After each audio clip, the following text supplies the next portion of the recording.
Welcome back to Hey Eintracht Frankfurt, the Bundesliga podcast covering everything there is to know in the English language about Eintracht Frankfurt. I'm Chris, here in the middle of Michigan right now, and we're going to talk a little bit about Eintracht Frankfurt here in episode 323. If this is your first time listening, welcome. If you're a long time listener, get a beer ready. So, ways you can get in contact with the show, of course, all the links are on our website, HEFpod.com, HEFpod.com, Instagram at Hey Eintracht Frankfurt, X at HEFpod, and there's a couple others that you can just find on our website. If you're still using Facebook, I don't know, maybe some people do, not me so much, but I think we're still on there. I don't know. Anyway, I'm kind of off a bit. We'll talk about that as we go through it. But here to help me out, talk about the match that was, and the match is plural that we have coming up to discuss, especially on the Frauen side. The one and only John Ben out in Delaware has joined us. He is now a full-time participant. What do you call you, a shareholder? I don't know, but you are a valued contributor to the show, and we're really excited to have you full time at your availability. And I just, like I rave to everybody, I wish I had your knowledge of the global game. So I'm really excited to have you every night, but especially tonight. Welcome. I'm extremely honored to be given that opportunity, and I'm very glad to be here. Well, that's it. This isn't the Oscars. We're not going to start some music and shove you off stage. No,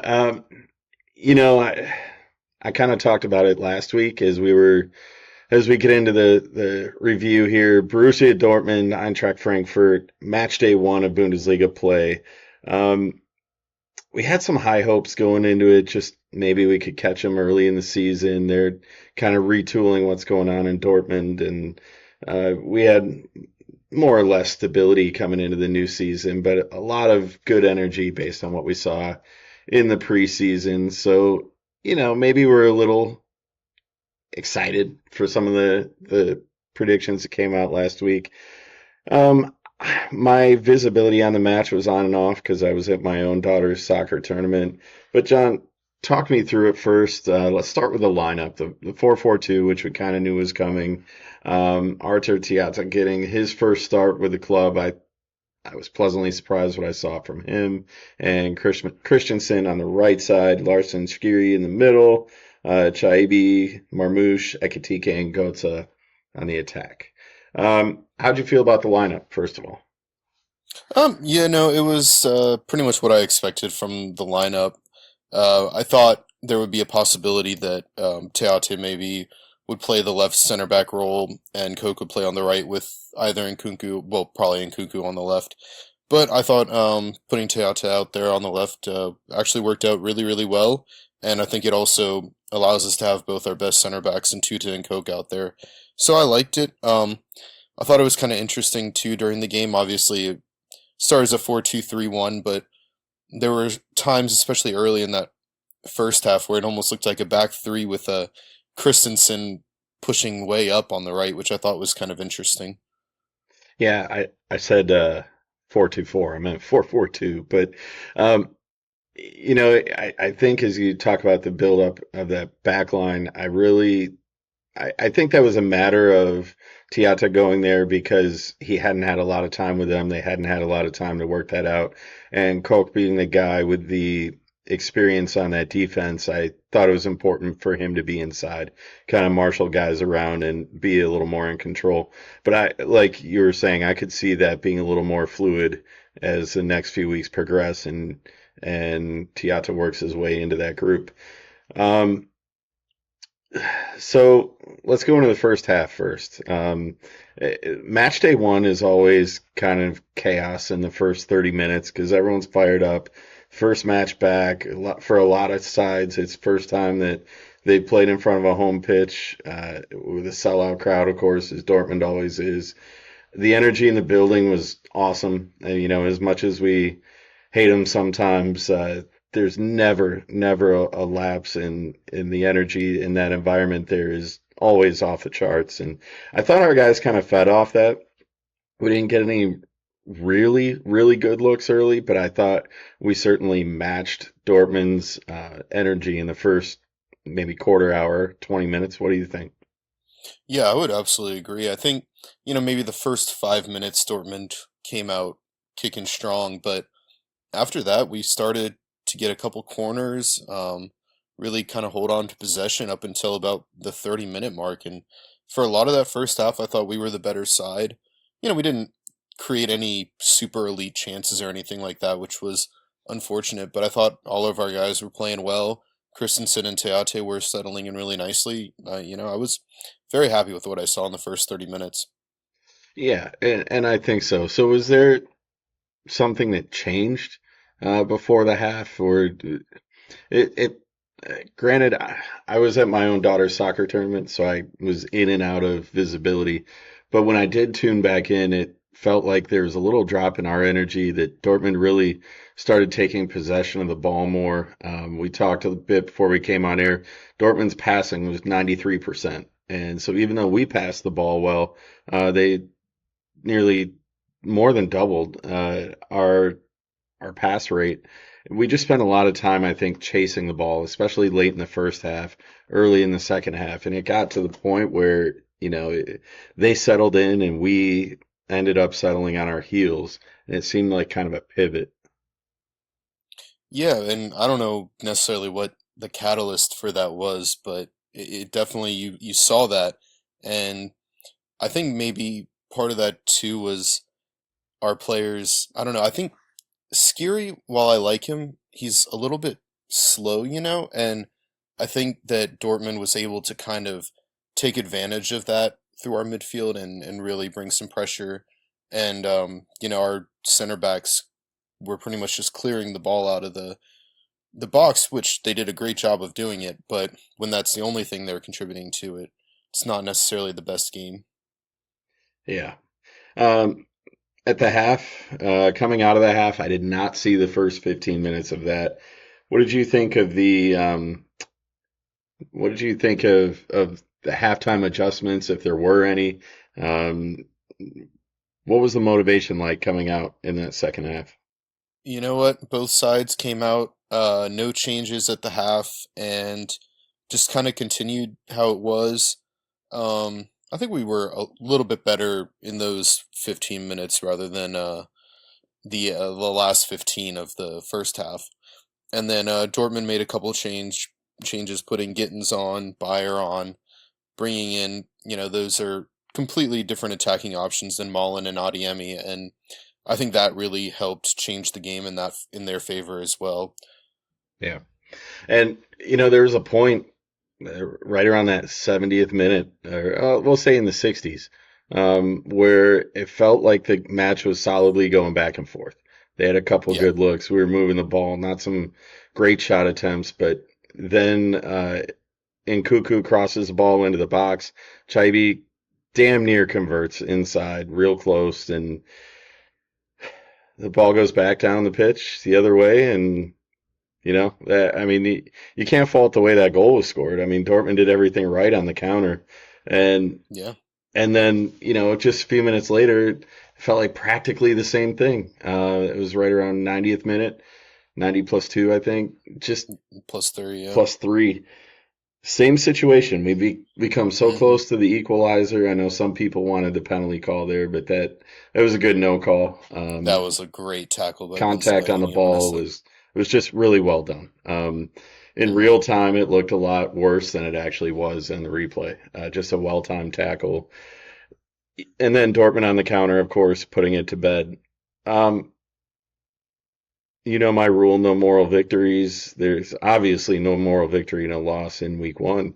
Um, but are we confident, that this is still right? Because we're not gonna burn the house on fire the first time we see a spider. That's just kind of crazy.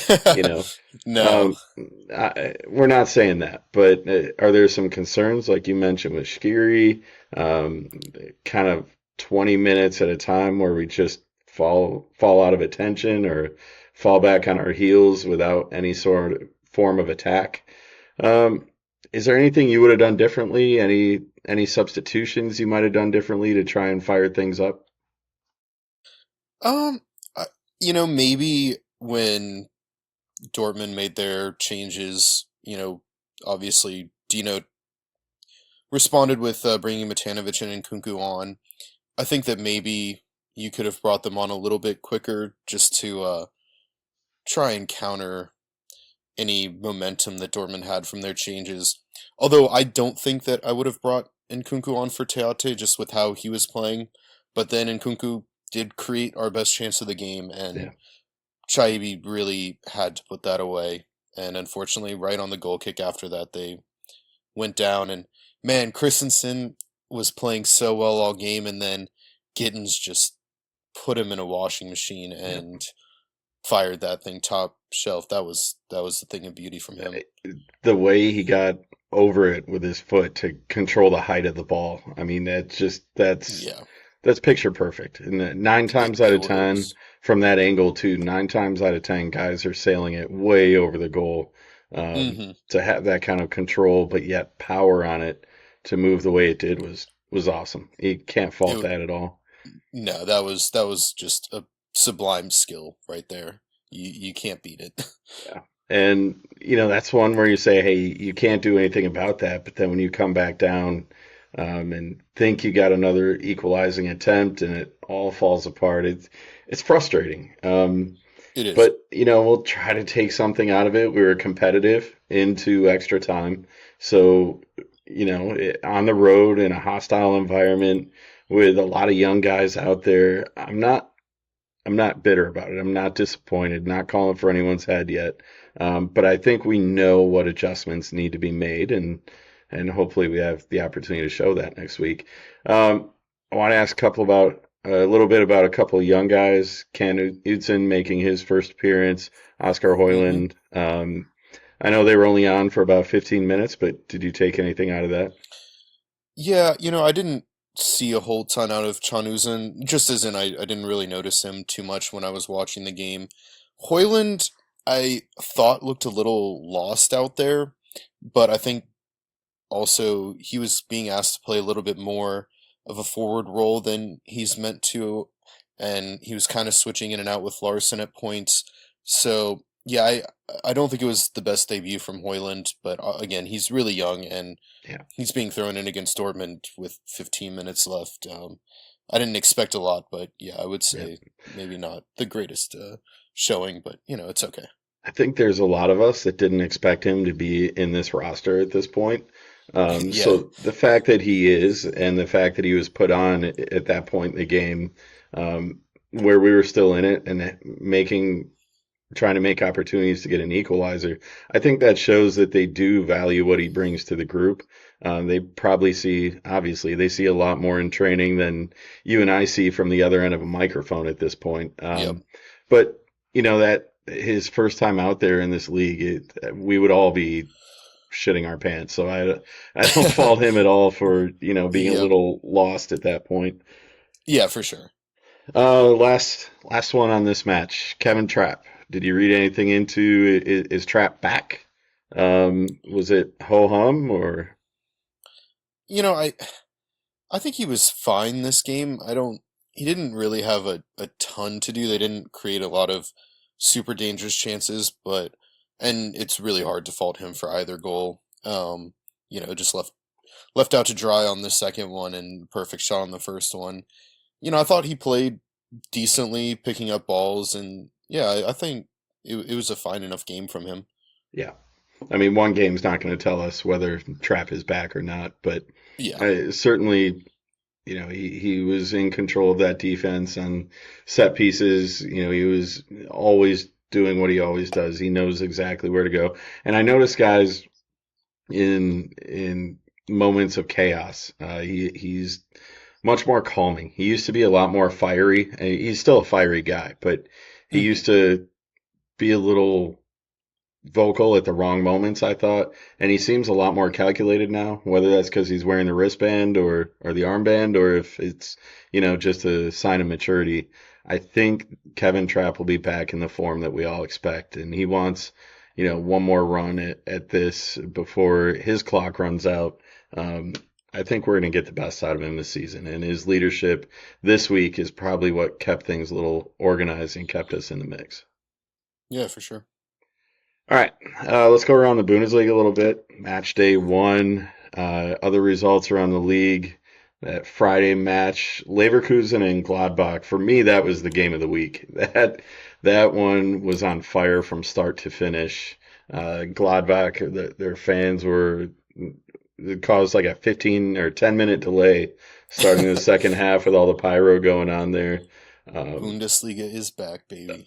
I mean that first goal from Xhaka just absolutely insane. I mean, the first goal of the entire Bundesliga season is probably going to be the goal of the season for the whole damn Yep. league. That was a thing of beauty. Wow. Yeah, if people haven't seen it, they need to go check out TikTok or YouTube, whatever. It was amazing. The Yeah. match was great, start to finish. Gladbach was never out of it. They fought like hell to bring it close. Um, Anything that shocked you on the weekend? I think Wolfsburg keeping it as close as they did against Bayern was kind of interesting. Um, Heidenheim over St. Pauli, I kind of expected. Uh, Certainly the real shocker of the weekend is Freiburg over Stuttgart, 3-1. I didn't see that one, but the scoreline itself has me intrigued, and I want to know what the hell happened. Yeah, I was watching the Mainz Union Berlin game for the first half, and quite frankly, it was a bit boring. So I switched over to Freiburg Stuttgart for the second half, and Freiburg just outplayed them. They looked really good, just pure attacking and finishing off their chances. I mean, it was impressive. They held Stuttgart to not many chances, and yeah, I mean, Strike is gone, but sure looks like his mentality is still there. Yeah, and you mentioned in our season preview how Stuttgart is retooling their attack. I think they spent to the tune of $70 million, right? Yep, That yep, doesn't fall into place in a couple weeks. They're going to need some time to flush that out. yeah. But Although Demirovic did score, right? Yeah, I think so so. Yeah, yeah. I mean, that's one of those things. You're gonna have you're gonna have stinkers like that at some point. yeah, If it's me, I'd rather have it in week one. If we're being honest, just get it out of the way, especially against a team that's probably not going to be too much of a threat to your aspirations. Um, Lose to that mid-table side instead of one you're going to go head to head with later on. yep. Um, Anything else from around the league? It's certainly match day one, plenty of goals scored. I'm just glad it's back. We're back in the routine, and I know what I'm doing on the weekends now. It's the way it's meant to be, right? Absolutely. Yep. I would say one other thing. I didn't get to see any of the game, but Kiel keeping it pretty close against Hoffenheim and keeping the possession and shot totals close, I think that was pretty impressive. Obviously, Hoffenheim has some questions about their center backs, but the rest of the team is very, very good. And Yeah. for Kiel to keep up with them, I think is a good sign because Kiel was definitely one team that I have penciled in to go back down. I just don't think they quite have it, but who knows? With performances like that, they could stay up. See, they had me feeling a little bit smart because I predict them not just to survive, but be closer to mid-table around that 9-10 area. Um, they did pick up a red card, and that winner from Hoffenheim was scored while they were up a man. So, Hmm. maybe I didn't see it, but maybe things were a little more level than expected. Certainly, everything on the stat sheet looks almost equal right down the middle. So they held their Yeah. own. I think I made the argument that it's not just getting promoted, it's getting promoted and keeping a certain core intact where for the full season, you're not going to be able to keep up. It's just a talent discrepancy. But early on, you can ride that motivation, ride the fans that have gotten you there, especially they were on the road for that one, but for their next Yep. match, it's going to be at home. That environment's going to be insane. Although to That's be something fair, they're going to feed on. a road game at Hoffenheim isn't exactly the Yeah, most intimidating, that's true too. especially with what I saw from the the pictures of the stadium from that game. Yeah, that's just a drag of a place. I did an away match there, and I mean, it literally is like going to church. But all, thankfully being a Frankfurt fan, we don't have to worry about that. But imagine, like a Bayern Munich going to Hoffenheim. It's got to be the quietest sellout of the season. I don't know. Yeah. Um, so that's pretty much it around the Bundesliga week one. We're not taking a lot out of it. You can't because there's just not enough, you know, on the table here to make opinions this early in the season. If you really need to know, Eintracht Frankfurt is sitting at 17th in the table. Why Yeah, we're sitting not above looking St. Pauli, I don't know. How do they determine that? Is that alphabetical or? yeah, I think that's just a tie, right? Yeah, I mean, they're both minus Everything looks, two on the yeah, goal differential. I see us both as listed as 17, even though our name is above. Yeah. Now, it is going to be interesting in week two. A lot of clubs going back home, like us.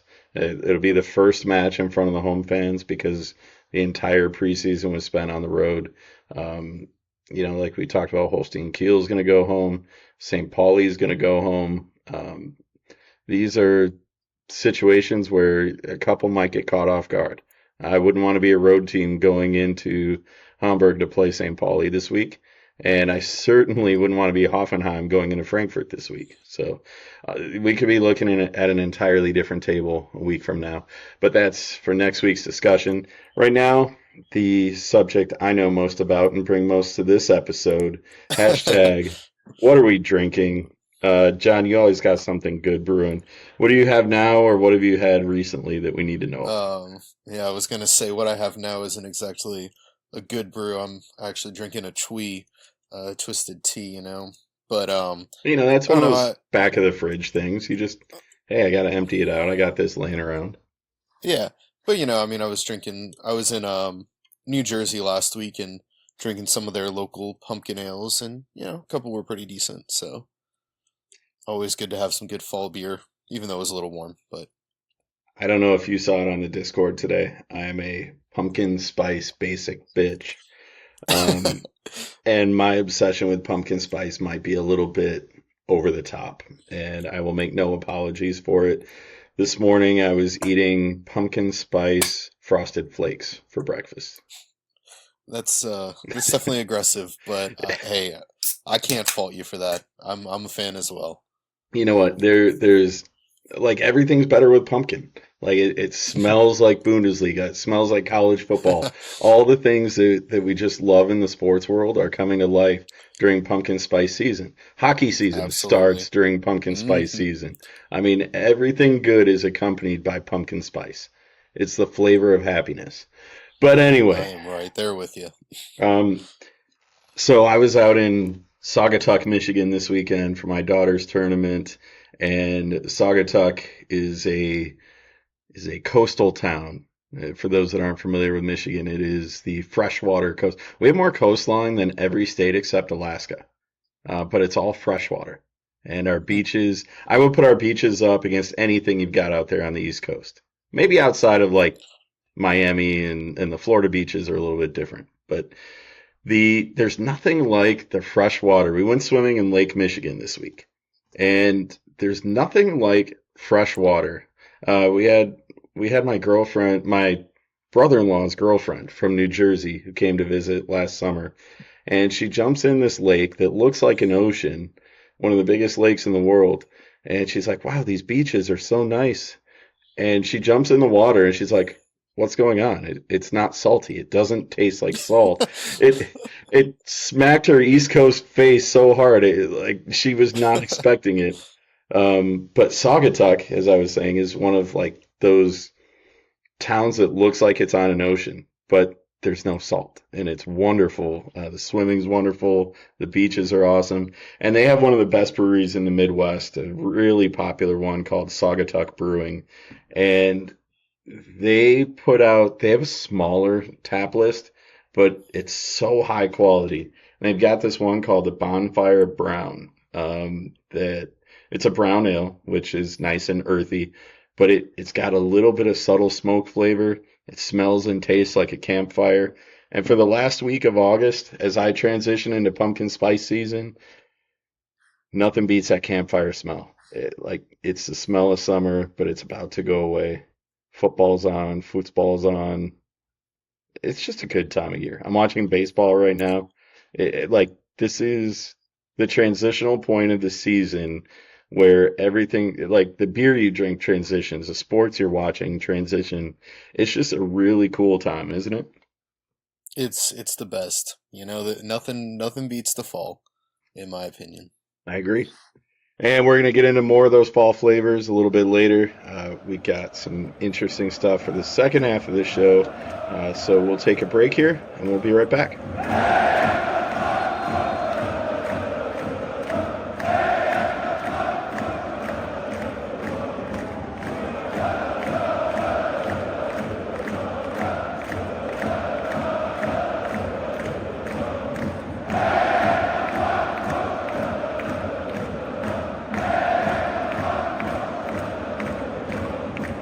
Welcome back. Segment 2, Hey Eintracht Frankfurt, episode 323. John's out there in Delaware. I'm sorry for talking shit about your saltwater coastline. I'm sure it's lovely. Fair enough. Fair enough. All right. So, a segment you and I absolutely love, even more than the drinking, I think. The Frauen are back. I feel like this has been the longest preseason. I was looking at their preseason schedule and it's just stupid. They played like 7 friendlies over the span of the last few weeks. And I need a competitive match. But before we get into the Eintracht Frauen, the DFB Super Cup Frauen was played this last week. The first time since 1997. Finally decided to bring back the women's competition. Same thing, winner of the Bundesliga versus the winner of the Cup. And if the winner of the Cup did win the Bundesliga, then you get the loser of the Cup playing in it. But of course, we had Wolfsburg and Bayern playing in that match. 1-0 Bayern victory. For those that are curious, the previous iteration was played from 92 to 97 before it was discontinued.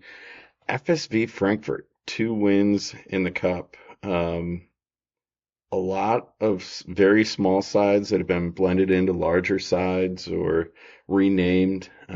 Very interesting history to a short-lived tournament. But anyway, it's good for the women's game to see that they're bringing the Super Cup back. That means there was demand for it. There were about 17,000 fans in Dresden. I did watch a replay on YouTube today. An entertaining match between, I think, you and I both predict are the 2 best teams in the league. It was nice seeing them go off early. I predicted us to get second now. Oh, you're right. You did. But I still think that's a little bit of a reach. I think on talent, we can agree. Yes, I think that Wolfsburg are the second most talented, arguably the most talented squad, I would say, but maybe not quite as complete as Bayern. Yeah. So the Frauen Bundesliga Matchday 1 is coming up. Before we get to Eintracht Frankfurt, a couple of interesting matchups. Friday afternoon, first let me get to my complaint. So Datsun Sports, who holds the rights in the U.S., it had looked like they were going to be hosting all of the Bundesliga matches. It appears that is not the case. I don't know why. Maybe we should buy the rights, John. You want to go like 50-50 I think we definitely could. I would I would love to be able to show everyone the Frauen Bundesliga, It's amazing. I'm frustrated we can't get it. But the one match that's on this week is the Friday morning matchup, 11 a.m. East Coast, making their triumphant return after finishing second in the 2 Frauen Bundesliga. Potsdam is back, and they play against Bayern on Friday. Now, this is interesting for me. Potsdam is a historically competitive name in the Frauen Bundesliga. They finished second to get promotion back here. Their name is a little bit stronger than their current form, but they do invest the resources to improve. I think they will be better than a relegation position this year. Maybe it's one of those things where, hey, get Bayern out of the way and then ease into what's coming next. Hey, welcome back. Thrown to the wolves, yeah. Where is that one? I don't even know where that one's. It's in Potsdam. Okay, that's a little more helpful. But yeah, Yeah. that's a hell of a tough spot for them. Um, oh, my computer just glitched there. I was trying to look at their preseason situation. They played a lot of teams I'm not familiar with. Oh, we got Gladbach in there, Wolfsburg too. So some names we know, but not the sides that we're accustomed to seeing. Hmm. It's going to be interesting. So they open up against Bayern, and then they go right into the Pokal like everyone does, and then Bremen, and then Frankfurt on September 22nd. Um, I yearn for the days of that battle with Potsdam again. Potsdam, Yeah. whether it was FFC or early years of Eintracht Frankfurt fighting for that three spot, um, there were a couple good years of battles there, and I would love to get back to that. I don't know the affinity for Potsdam that I have. I just know that they're not Wolfsburg and they're not Bayern, so for that, I'm kind of pulling for them. And I guess they're the closest thing to a rival for FFC Frankfurt. So, Right. for us to kind of inherit that, and even if they're a rival, they can be in the league. And it's a rival that, not only we share the competitive history, but the makeup is similar in terms of quality. We're not Yeah. we're not going to be a rival to Bayern or Wolfsburg. We might step up and beat them or challenge them, but year in year out, that's not realistic. So maybe it could be Potsdam again. Certainly, Hoffenheim was that team last year. The league, I think, is more open this year than it has been. We talked about that in our Frauen Hmm. preview. If anyone wants to go back and listen to our Frauen season preview, we looked at almost the entire table, top to bottom. Um, and not that we can find it here anywhere because the media rights suck so bad. But looking back at the two Frauen Bundesliga, just like on the men's side, almost every year it has the same exact last week drama with teams going from first to third or second to fourth or fourth to second. I mean, the movement in the final week there is is awesome. That's how Turbine Potsdam got in. So I'm looking forward to this And new season. I'm also very happy for Potsdam because they're one of the few teams left who is not affiliated with one of the men's teams, and for them to even make it back to the Bundesliga with that kind of um, resource Yeah. limitation is very impressive. Yeah, and that's something that our Eintracht opponent this weekend, Carl Zeiss Jena, um, they were a separate club, a women's only club, FSV, I think, Jena, and then they were bought up by the Carl Zeiss company that the naming is historically Carl Zeiss, the industrial company in Germany, Hmm. has the men's side that since the East East Germany, West Germany unification, I don't think the men's side has ever made the top flight, and they've been in a tailspin the No. last few years. But the women's Yeah, side has by bounced up far. and down a little bit. Um, but they're newly promoted. They were relegated at the end of 21-22. They get stepped on a lot because they have very limited resources. It's not like there's a men's side bankrolling them. The women's side is more successful than their men's side, and By far, yeah. there's virtually no resources. So they have to punch above their weight class. I don't think they're going to stay up this year. I mean, we might as well get into our match preview here. Um, Saturday, August 31st, 6 a.m. here on the East Coast. That is 12 o'clock midnight out in Honolulu, Hawaii. If you can find a stream out in Honolulu, I'm going to send you some Venmo for a case of beer because you're dedicated. You're probably watching some late night something and stumble across it. More power to you. But is there any reason at all to be concerned about this matchup? I hope not. No, I don't think so. I think what would be concerning is if we go in and don't play well. But yeah, no, I mean, I again, like you said, Carl Zesina doesn't have the resources. I don't see them being able to put up much of a fight this year in the Bundesliga, unfortunately. And yeah, I think that we have a good chance to go in there and get a big victory. Yeah.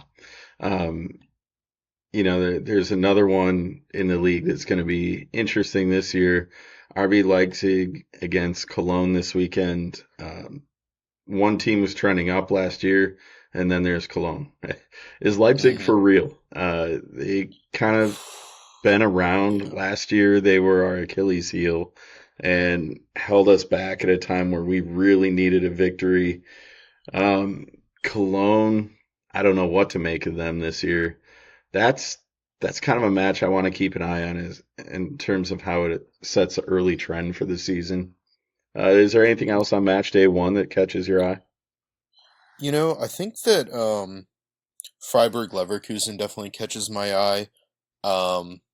I don't know exactly how Freiburg is going to be this year, but I think that Leverkusen has a low key chance to really compete against us in Hoffenheim for that third or fourth spot in the league. I think they've got a really solid squad, and seeing what they can do will be interesting. Unfortunately, I think Leipzig is kind of approaching that level as well. Yeah, Um, and I think you saw in the second half of last year that they're turning it on, and I think that they are for real, unfortunately. yeah.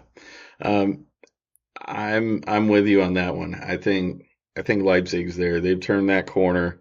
Um, it's going to be a weird situation because last year they would creep up and beat somebody and then they lose two or three in a row. And it's just, Hmm. it's kind of that situation where the cream of the crop, you know who they are. And then there's like a 8 team middle ground before you get to the bottom one or two that we know are going down. We talked a lot about who's making Champions League. Who do you think's getting relegated this year besides Jena, which we talked about earlier? Now, one question as well, because I forgot to look this up before this show. Yeah. How many teams are getting relegated this year? Because the league is increasing to 14 next year, right? So, damn it. Yeah, yeah, they So, are. And we I, talked about this once previously, and I don't recall if they were promoting extra teams or leaving. I think you have to relegate two. For me, it would be a weird situation because why not just not relegate anybody and then only promote two? Like there has to right. be a punishment for being really bad. If it Hmm. was me, I'd promote more and relegate only two. But in my hypothetical situation here, if two are going down, who would it be? I mean, I think it's Carl Siena and Termina Potsdam. I think Cologne has a chance too, but uh, yeah, I don't know. I just don't think they have the resources to stay up. Is all. Yeah, Now, if Cologne can't find the goals, which is very possible, then they could find themselves right in that battle as well. I don't think anyone else is really a threat, though. yeah. I think maybe Freiburg or Cologne would be the option if I was gonna hope that Potsdam stays up. I would think Cologne or Freiburg might be that team. Um, Cologne more than anybody though. They've just really had a struggle lately, and Also, I just looked it up, and only one team will get relegated this season from the Frauen Bundesliga. well, there you go. So, Ignore that last 2 minutes of discussion. yeah, yeah, I think Carl Siena will be the one team to go down. There we go. So Eintracht Frankfurt opening the season against a team we both agree is going to go down. What do you predict for a score, and who do you think is going to really stand out for Eintracht? You know what? I'll give it a 3-1 scoreline.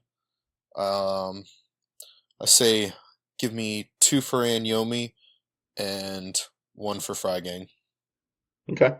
I'm going to say 4-0. Clean sheet from Johannes. I'm going to say two for Aniomi, two for Freigang. We're going to go just lights out here. And I'm going to even make a bold statement that we sit at the top of the table on goal differential after week one. That, wouldn't that just feel nice? That's Just it would screenshot it feel and really keep it for the nice. week. That would feel very nice. And there was I don't know what season it was now. They all blend together. But we had one of those seasons a couple years ago where things lined up and we won the first four, and I started running my mouth. So if that happens, I'm not going to do that this year. I'm just going Yep, to kind of yep. take it in stride. All right. Fair enough. So let's look ahead to the men's side now. Bundesliga match day two. Hard to believe we're on two already. Saturday, August 24. No, that's last week. Saturday, August 31. There we go. I can do my math. Eintracht Frankfurt finally back at home. Feels like it's been forever. It has been like It's seven, been a six long months. time. Been a long time. Um, what do we make of this going with Hoffenheim coming into town? Where do you stand? Adjustments. According to Google, our win probability is only 52%. Am I crazy for thinking that's a little bit low? Uh, I think it might be slightly low, but I do think that Hoffenheim are one of those teams that's pretty much at our level in the Bundesliga. I think we're slightly better than them. At least I think we're more talented than them. Whether we can put it all together or not is the question. Um, I think you roll with the same lineup from the last game. I think that there were lots of positives from the way that we played through most of that game. I thought Ekatike looked like he was buzzing. Unfortunately, couldn't quite get any amazing chances on net, but the way that he was running and keeping balls and avoiding defenders, I think he's ready for a breakout again, and hopefully Hoffenheim with a much worse back three than uh, Borussia Dortmund's, he can make something really special happen.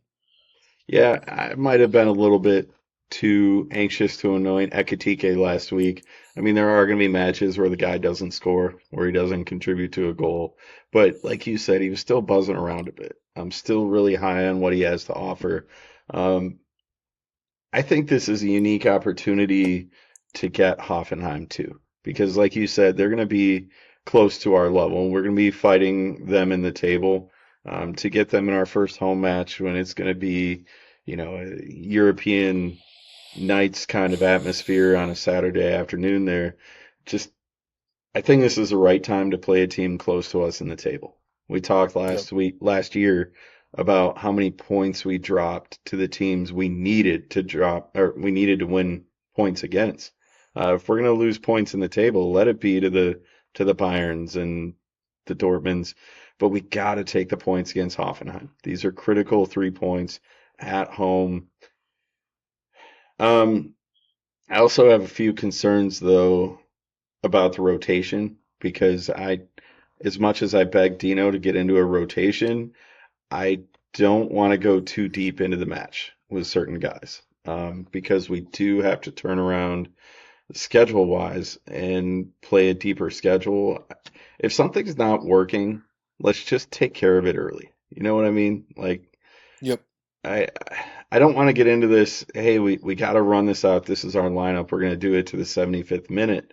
If it's not working, you can come back. I mean, after this match, we got a week off, but we don't play again until Wolfsburg on the 14th, but let's not, try to force something that's just not working out. If we end up 65 minutes, 70 minutes into match number two and we still haven't scored a goal on the year, there better be wholesale changes. Bring on anyone with a foot that's willing to shoot the damn ball. Yeah, and I think Dino might be willing to do that. I know he didn't make his change until the 70th minute against Dortmund, but when he did make that change, he brought on Matanovic. Yep. Again, the game was still 0-0, and he brought on Matanovic to play alongside Ekatike, so I think there's a willingness for him to do that. And yeah, hopefully, maybe he makes those changes earlier if they're not working, the system isn't working against Hoffenheim, especially.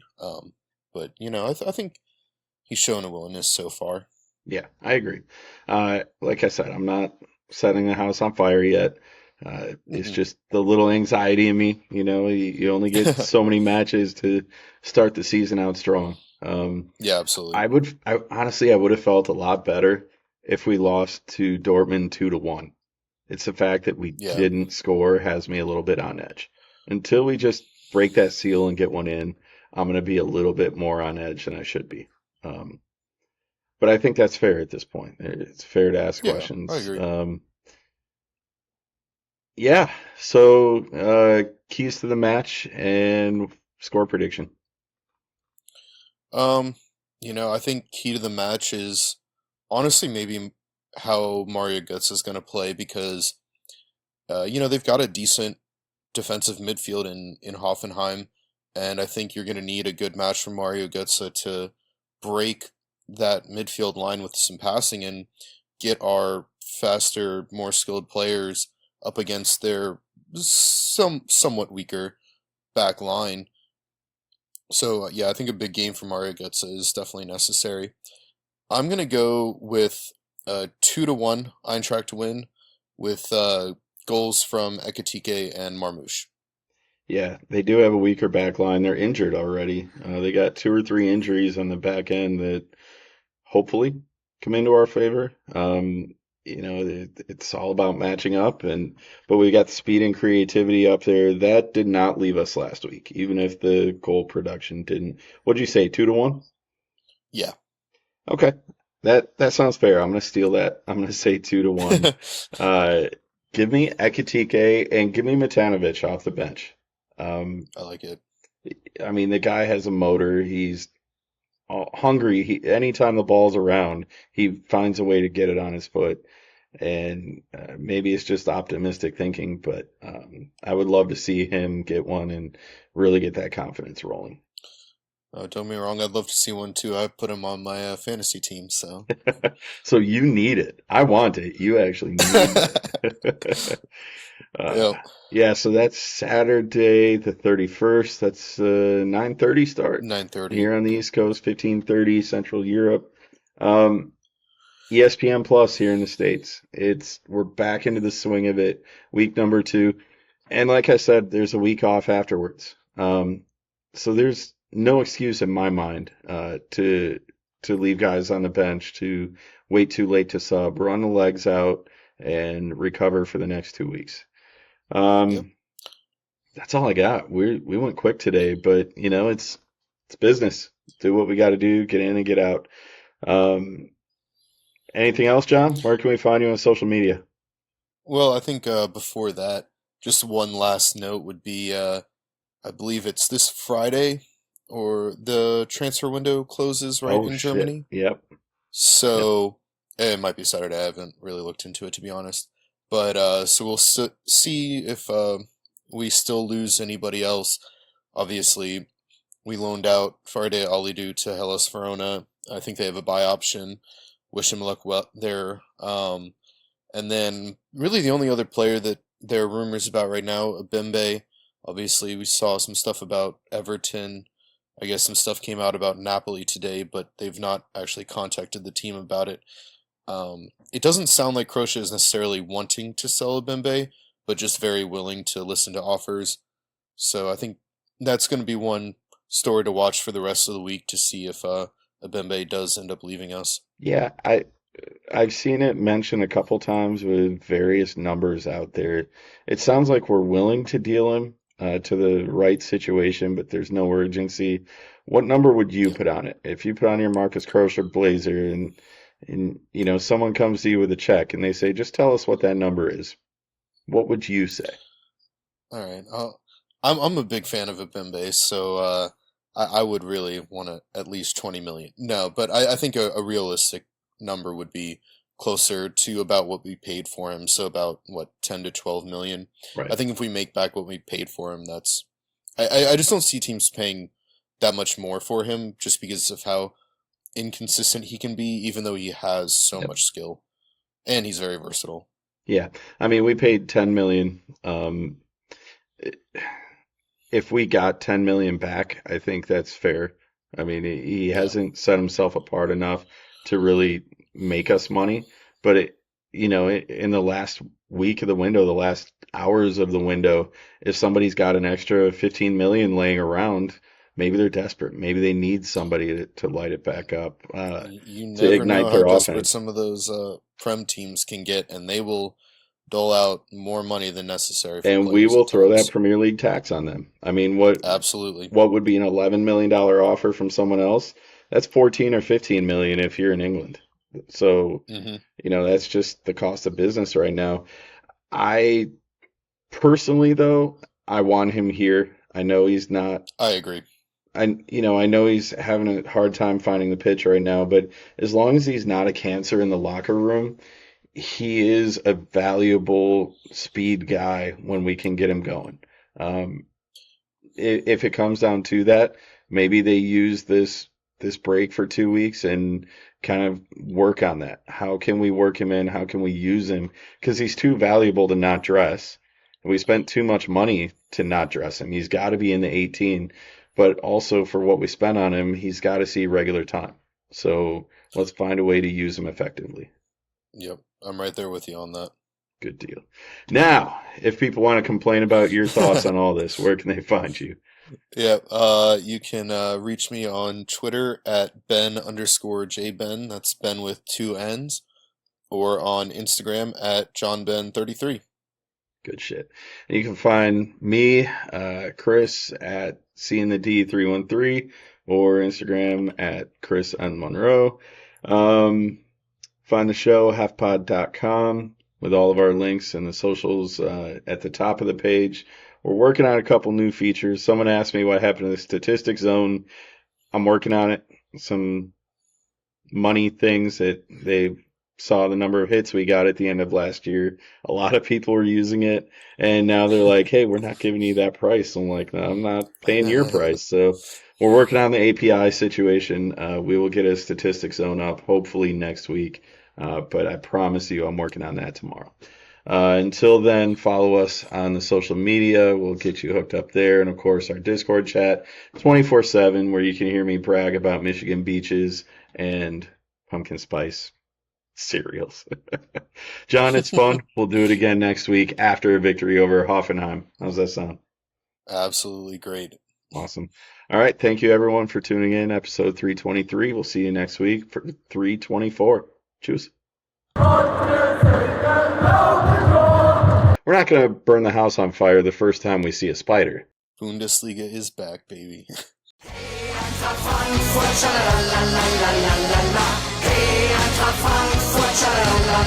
Frankfurt,